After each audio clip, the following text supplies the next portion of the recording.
I guess the heat did arrive today. It's actually a lot hotter, seems like anyways. And the skies doesn't seem like there's much clouds or anything like that. So straight sun, unless you're covered in some shades like this usually. And what's going on today? At first when I read this, I was wondering if it was real. I know things like drone delivery aren't a regular thing yet. It'll be just a matter of time until someone can just, I guess, type something in the app, have it delivered right to them. But I guess for the time being, how about if there's no drone delivery, someone actually just lands a helicopter to the ice cream shop and gets fined for it. This one here says, man charged after stopping helicopter at ice cream shop.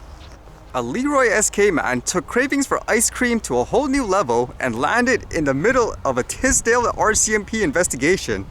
On July 31st, 2021 at approximately 5 p.m., Tisdale RCMP received a complaint that a helicopter had landed in a high-traffic parking lot on 101st Street in Tisdale, SK. When it landed, the helicopter blew up dust and debris through the area, which includes schools, an aquatic center, and more.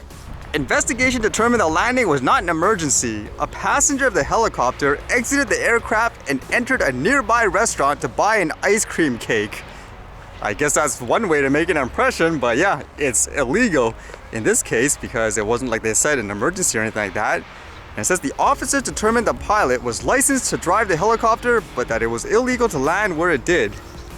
And it says he was charged with 1 count of dangerous operation of an aircraft, and it says he will appear in the court Melfort on September 7th, 2021.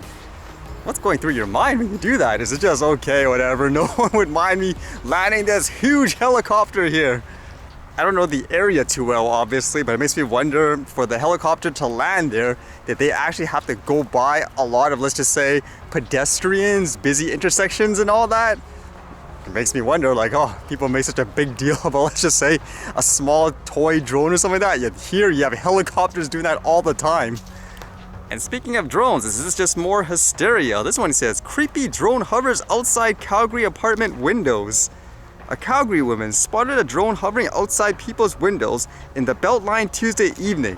She says it was hovering close to an apartment across the street for a bit, moved over and hovered a while longer, then took off. And she says in her responses, this was kind of weird and creepy. I hope it's not actually what happened and that was just sort of my reaction. I hope that's not really what I think it is. I really hope there isn't a random drone flying around looking in windows. In my opinion, odds are that's probably not the case. It's probably some guy just, I don't know, filming something else, because they even said flying, hovering, maybe they're just doing pans or something like that, getting some views of like the sky and all that, the city. And this is kind of interesting because they write here, the Beltline falls within Calgary's control zone, which means devices that are more than 250 grams are not allowed to fly there. Professionals must get permission to fly in these areas. That's kind of a contradicting statement, isn't it? Basically, a micro drone, you should be able to just fly there, but then they say, quote, professionals, you need permission. I mean, it doesn't matter who's using it, a professional or a regular person. If it's like a micro drone, they should have been able to do it. I don't know what it's specifically like there, but I know around here, there's a lot of apartments around beaches and stuff like that. So basically, there's a lot of people who go outside, stand in their entrance, they fly the drone just for, I don't know, a couple of minutes or something like that, and they capture the views of the beach. But it seems like they're still treating it super serious where police and stuff are involved. And it says here, quote, I think it's important to say there's plenty of legitimate reasons in terms of why it would be flying. It might have been inspecting windows, and they even tried to contact Nav Canada to see if there was permission in the airspace and all that, but nothing turned out. And it says Calgary police say they were called to the building in the 1100 block of 11th Avenue Southwest regarding this concern. So was this the police officer, for example? Because apparently they show in this tweet, there's a constable, Chris Martin, and he's trying to ask, hey, is anyone aware like there was a drone there? Or if you were the person flying it, just message them. So what would you bet on here? Just general hysteria again, where people just assume because something's flying there, like a small drone or something like that, it's quote spying on them? Or do you think legitimately it was someone spying on apartment windows and all that? Just based on history so far, I would be inclined to say it was just someone flying it for fun or something like that, if it even was a drone anyways.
Alright, see you guys later.